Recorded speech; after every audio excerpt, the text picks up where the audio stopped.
આપણે એવું કહેતા હોઈએ છીએ કે વસ્તુ કેટલામાં પડી.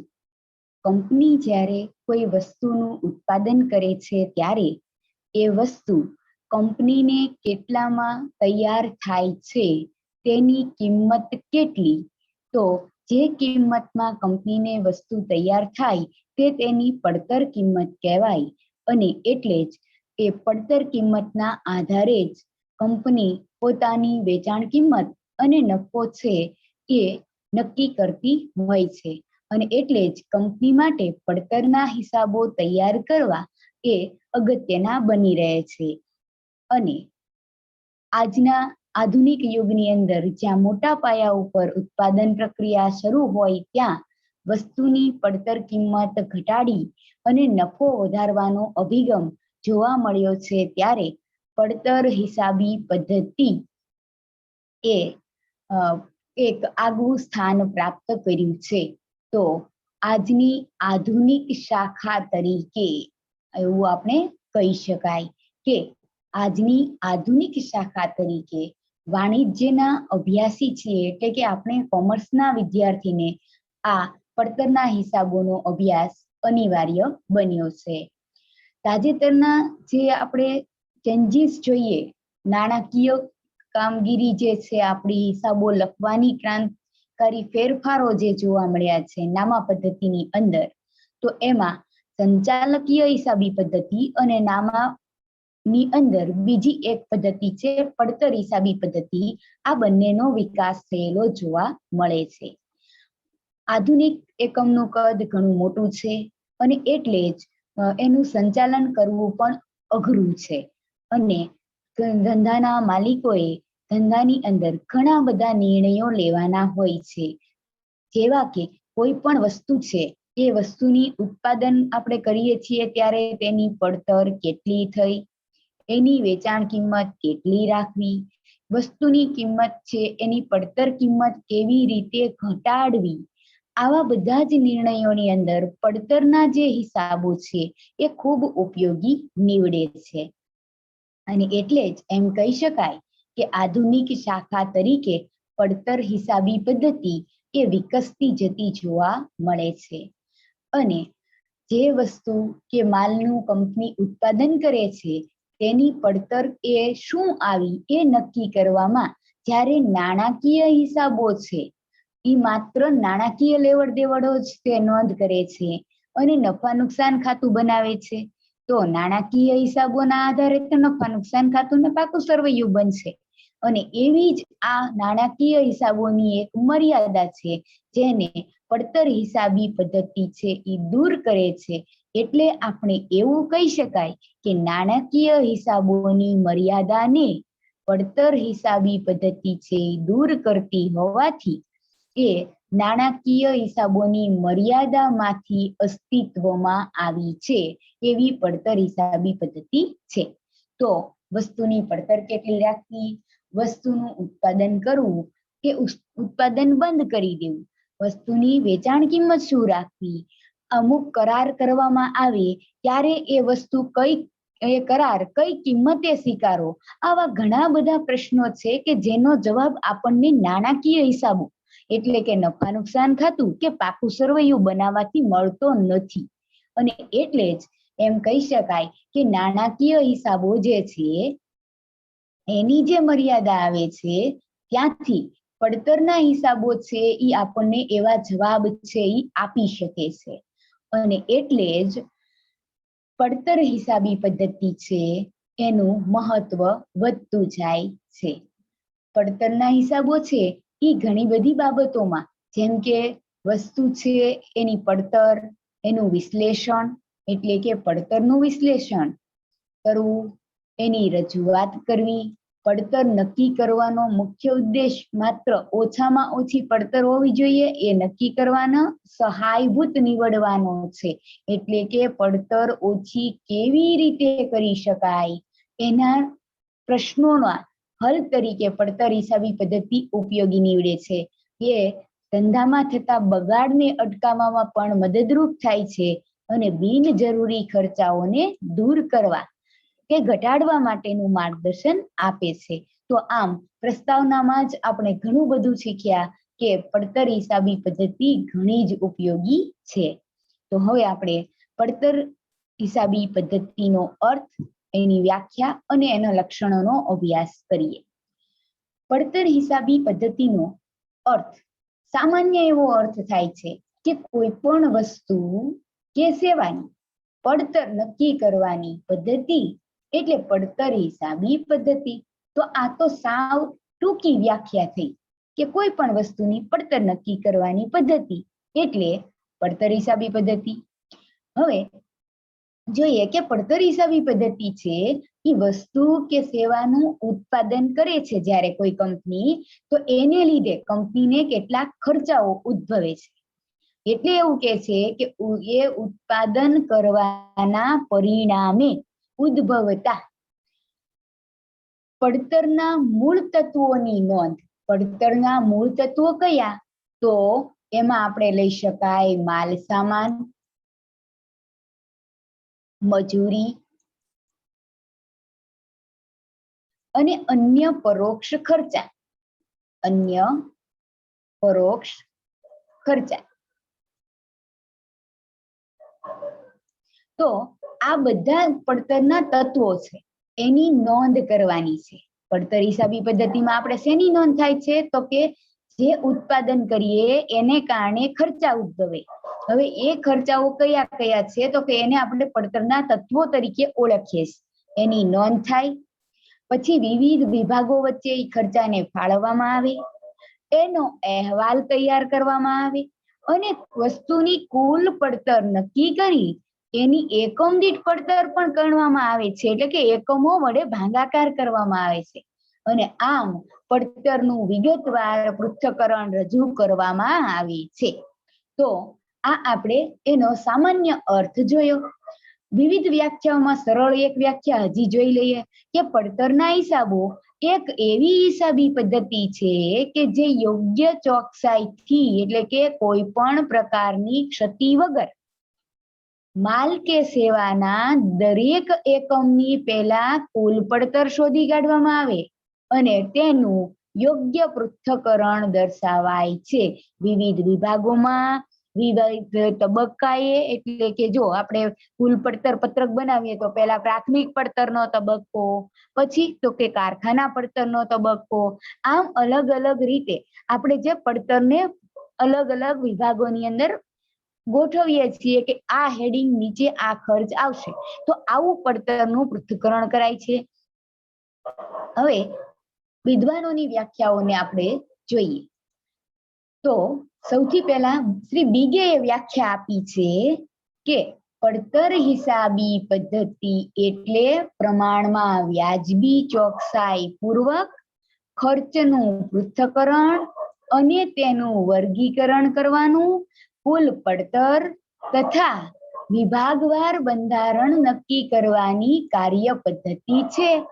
તો અહીંયા આપણને પડતર હિસાબી પદ્ધતિની તમામ બાબતો કીધી. શું શું કરવાનું? તો કે પૃથ્થકરણ કરવાનું, વર્ગીકરણ કરવાનું, કુલ પડતર નક્કી કરવાની અને એનું વિભાગવાર બંધારણ. વિવિધ પડતર છે આપણે કુલ પડતરમાં શોધીએ છીએ તે. ત્યાર પછી શ્રી વાનસિકલની વ્યાખ્યા જોઈએ. પડતર હિસાબી પદ્ધતિ એ વસ્તુ અને સેવાના ઉત્પાદનના વ્યવહારોની નોંધ. એટલે જો આ આપણને સીધી વ્યાખ્યા અને સાદી વ્યાખ્યા આપણા શબ્દોમાં આપણે સમજી શકીએ એવી છે કે કોઈ પણ વસ્તુ જ્યારે આપણે બનાવીએ છીએ, એ વસ્તુ બનાવીએ છીએ ત્યારે એના વસ્તુના કે સેવાના ઉત્પાદનના જેટલા પણ વ્યવહારો કરીએ છીએ એ વ્યવહારોની નોંધ કરવાની છે. હવે નોંધ કરીએ તો કેવી રીતે કરવાની છે? તો કે નોંધ કરી પછી એની રજૂઆત આપણે કરી શકીએ એ રીતે એને આપણે નિયમસર લખશું, અને નિયમસર લખશું ને એટલે એને વિજ્ઞાન કહેવાય છે. અને આમ આ નોંધોની માપણીની રીત અને અંકુશનું સાધન બને છે. જેમ કે તમે નોંધ કરી છે, નોંધ કરવાને કારણે જો કોઈ ખર્ચ વધી જતો હોય તો એને આપણે અટકાવી શકીએ. કે એ ખર્ચને બગાડને વધતા અટકાવી શકીએ. અને એટલે જ જ્યારે કોઈ ખર્ચને વધતો અટકાવીએ ત્યારે એને આપણે અંકુશમાં લીધો કહેવાય. તો પડતરના હિસાબો છે એ અંકુશના સાધન બની જાય છે. તો આમ વાન સિકલની વ્યાખ્યા અગત્યની છે કે એની અંદર આપણને એવું કહે છે કે ઉત્પાદનના વ્યવહારોની નોંધ થાય, એને રજૂઆત કરી શકાય એ માટેનું પડતર હિસાબી પદ્ધતિ શું છે તો કે વિજ્ઞાન છે. અને એની અંદર નોંધો અને માપણીની રીતો જોવા મળે છે જે અંકુશનું સાધન પણ બને છે. એટલે કે આપણે પડતરને ઓછી કરી શકાય, અંકુશમાં લાવી શકાય એ માટે મહત્વના નિર્ણય આપે છે. વેલ્ડનની વ્યાખ્યા તપાસીએ. માલ કે સેવાની પડતર નક્કી કરવાના ઉદ્દેશથી, તો ઉદ્દેશ શું છે? પડતર નક્કી કરવી. હવે એ માટે શું? તો કે સંચાલનના માર્ગદર્શન અને અંકુશ માટે એને એવી રીતે ગોઠવીને રજૂ કરવાનો ઉદ્દેશ પણ છે કે સંચાલકોને માર્ગદર્શન અને અંકુશ રાખવા માટે જે નિર્ણય લેવા છે એમાં એ ઉપયોગી બની શકે. તો એવી રીતે એને રજૂ કરવામાં આવે, ગોઠવવામાં આવે કે સંચાલકોને ઉપયોગમાં આવે એ પદ્ધતિ. અને એ માટે જે કરવામાં આવતું ખર્ચનું વર્ગીકરણ કે એની નોંધ કે એની વેચણી એટલે પડતરના હિસાબો. તો ટૂંકમાં એવું કહી શકાય કે માલ કે સેવાની પડતર નક્કી કરવાની છે અને સંચાલકોને માર્ગદર્શન પણ મળે. કેવું માર્ગદર્શન મળે? કે કોઈ પણ ખર્ચને અંકુશમાં લાવી શકાય, બગાડ અટકાવી શકાય અને નીતિ વિષયક નિર્ણયો લઈ શકાય આવું માર્ગદર્શન મળે. એ માટે વ્યવહારોને આપણે નોંધ કરશું, એનું યોગ્ય રીતે વર્ગીકરણ કે વેચણી કરશું એટલે એ પડતરના હિસાબો બને છે. તો હવે પડતરના હિસાબો કેવી રીતે કઈ કઈ જગ્યાએ ઉપયોગી થશે? કોઈ ઓર્ડર મૂકવો હોય, સ્વીકારવો હોય તો એ ઓર્ડર કેવી રીતે સ્વીકારવો? જોબ એટલે કે એક પ્રકારનો ઓર્ડર જ છે. તો એ જોબ પણ આપણે કેવી રીતે સ્વીકારશું? કેટલી કિંમતે? કોઈ કરાર, કેટલી કોન્ટ્રાક્ટ કે કરાર કઈ કિંમતે સ્વીકારવો? કોઈ પ્રક્રિયાની પડતર, પ્રક્રિયા પડતર એક આખું આપણું હિસાબી નું યુનિટ આવવાનું છે આપણું. તો પ્રક્રિયા છે એ કઈ રીતનું હોય? તો કે કોઈ પણ વસ્તુનું ઉત્પાદન કરીએ તો એમાં 3 પ્રક્રિયા કરવી પડતી હોય. જેમ કે કાપડ બનાવવું હોય તો વણાટની પ્રક્રિયા થાય, પછી એને ગૂંથવાની પ્રક્રિયા થાય, કાપડમાંથી તાકો બને અને રંગ કરવાની પ્રક્રિયા થાય. તો આમ 3 પ્રક્રિયા અલગ અલગ જોવા મળે. એવી જ રીતે પ્રક્રિયાના દરેક તબક્કે પડતર નક્કી કરાય. કોઈ વસ્તુ કે સેવાની પડતર, જેમ કે તમે અહીંયાથી ભાવનગરથી અમદાવાદ જાઓ છો તો વાહન વ્યવહારની સેવા તમે મેળવો છો, બસની સેવા મેળવો છો, તો એવા એકમોને પણ પડતર નક્કી કરવી પડતી હોય છે. તો જે અનુકૂળ હોય એવી પડતર નક્કી કરવાનો ઉદ્દેશ છે તે ઉત્પાદન, વેચાણ કે વિતરણના ખર્ચા સાથે સંબંધિત હોય છે.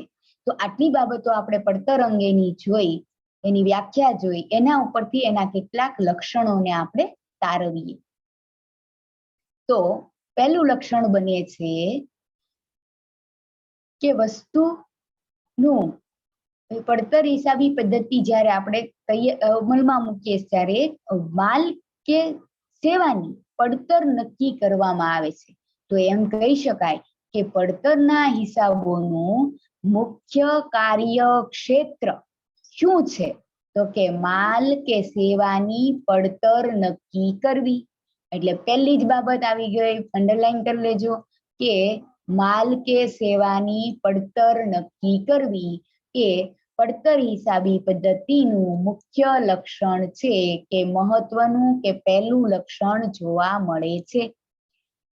બીજું લક્ષણ જોઈએ તો ખર્ચનું વર્ગીકરણ.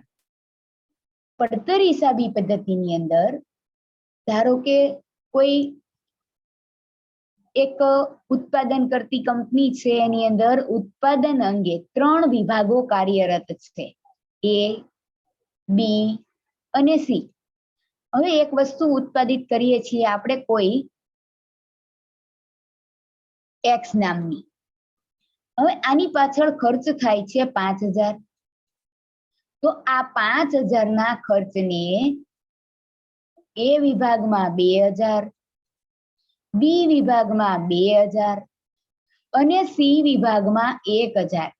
તો જુઓ આપણે શું કર્યું, ખાતાવાર જેટલા વિભાગ કે ખાતા છે આપણા એકમની અંદર એની અંદર આપણે ફાળવણી કરી દીધી. તો આમ કોઈ પણ ખાતા કે વિભાગની અંદર માહિતી જે આપણે તૈયાર કરી હોય એને વિગતવાર માહિતી એટલે કે આ રીતે ફાળવણી કરીને વહેંચણી કરીને માહિતી છે એ તૈયાર કરવામાં આવે તો એને આપણે પડતરના હિસાબો કહીએ છીએ, કે જેની અંદર ખર્ચનું વર્ગીકરણ કરાય છે. એ પછી કોઈ પણ ખાતામાં કરાય, કોઈ વિભાગમાં કરાય, તમામ જગ્યાએ ઉત્પાદનની દરેક પ્રક્રિયાએ કરાય તો એ ખર્ચનું વર્ગીકરણ કરવામાં આવે છે. તો એ બીજું ને મહત્વનું લક્ષણ બને છે. પડતર હિસાબી પદ્ધતિનું ખર્ચનું વર્ગીકરણ કરવું પડે છે. ત્યાર પછી નું લક્ષણ જોઈએ તો નક્કી કરેલા વર્ગીકરણના આધારે ખર્ચની નોંધ થાય છે. ખર્ચની નોંધ થાય છે. તો નોંધ કેવી રીતે થાય છે? તો કે ખાતાવાર કરાય, પ્રક્રિયાવાર કરાય, વસ્તુના જુદા જુદા એકમો વડે વહેંચણી કરાય. જેમ કે એકમ દીઠ કિંમત જોતી છે, તમે 5000 રૂપિયા ખર્ચ કર્યો, કુલ પડતર તમારે આવી, એમાં તમે 500 એકમ બનાવ્યા હતા, બરોબર? તો હવે તમે 500 એકમ બનાવો છો તો એક એકમની કિંમત કેટલી થઈ? તો કે એકમ દીઠ આપણને 10 રૂપિયા થાય છે. તો આવી કિંમત પણ જુદા જુદા એકમો વચ્ચે વહેંચણી કરી કહેવાય. તો આમ ખર્ચની નોંધ છે એ આપણે ખાતામાંય કરીએ, ખાતાવાર, પ્રક્રિયાવાર, એમ જુદા જુદા એકમો વચ્ચે વહેંચણી કરીને પણ કરી શકાય. તો પછીનું લક્ષણ, ત્રીજું લક્ષણ આપણું બન્યું ખર્ચની નોંધ. હવે દરેક પ્રકારના ખર્ચની નોંધ તો કરવામાં આવે છે, પણ એના આધારે પડતરની રજૂઆત થાય છે. અને જ્યારે રજૂઆત કરવાની હોય, પ્રયુક્તિઓ છે એનો આપણે ઉપયોગ કરીએ છીએ. એટલે કે સંચાલકો સમક્ષ લઈને જવાનું હોય હિસાબ, ત્યારે આપણે સીમાંત પડતર પદ્ધતિ, જે તમે પ્રમાણ પડતર પદ્ધતિ એનું આખું યુનિટ ભણવાનું છે તમારે, કે સીમાંત પડતર પદ્ધતિ એટલે શું? તો કે એક યુનિટ વધે છે. કોઈ પણ વસ્તુનું ઉત્પાદન તમે કરો છો, ધારો કે 100 એકમ કરો અને પછી એમાં 1 એકમ વધારો એટલે કે 101 એકમનું ઉત્પાદન કરો, તો બે વચ્ચે ખર્ચમાં કેટલો તફાવત આવ્યો એવું દર્શાવે તે સીમાંત પડતર પદ્ધતિ છે. જ્યારે કોઈ આપણે ઉત્પાદન કરીએ અને એ ઉત્પાદનમાં અંદાજ બાંધીએ કે 500 રૂપિયાનો ખર્ચ થશે અને પછી આપણે એને ખરેખર થયેલા ખર્ચ 499 થયો, તો આપણો અંદાજ આવી ગયો તો 500 નો અને ખર્ચ થયો 499. તો આ મુજબ પ્રમાણ પહેલા નક્કી કરીએ અને પછી ખરેખર ખર્ચ સાથે એને સરખાવીએ છીએ. તો એવી પ્રમાણ પડતર પદ્ધતિનો અસરકારક ઉપયોગ થઈ શકે. તો એ પડતરના હિસાબો આપણે તૈયાર કર્યા છે એમ કહી શકાય, એનું મહત્વનું લક્ષણ બની રહે. એટલે આપણું ચોથું લક્ષણ બને છે કે વિવિધ પ્રયુક્તિનો પોઈન્ટ છે, વિવિધ પ્રયુક્તિનો અસરકારક ઉપયોગ થઈ શકે છે. ચોથું લક્ષણ, પ્રયુક્તિઓનો અસરકારક ઉપયોગ થઈ શકે છે. અને છેલ્લું લક્ષણ, પડતર હિસાબી પદ્ધતિનો ઉદ્દેશ સંચાલકોને નીતિ ઘડતરમાં માર્ગદર્શન મળે એવો છે. કેવું માર્ગદર્શન?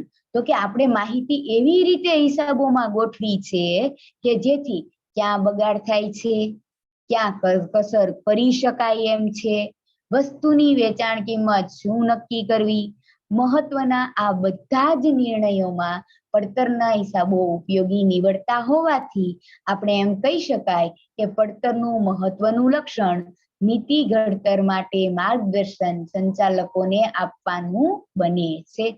તો અહીં આપણે પડતરના હિસાબોના અર્થ, એના લક્ષણો છે એની ચર્ચા કરી. તો આપણને અહીંયા જવાબ લખવામાં પડતર હિસાબીનો પદ્ધતિનો અર્થ, એમાં એક સરળ વ્યાખ્યા આપણે લખશું. પછી આ બે પૈકી કોઈ એક વિદ્વાનની વ્યાખ્યા છે એ આપણે પાકી કરશું અને પછી એના લક્ષણો છે, એના પોઈન્ટ આપણે યાદ રાખશું.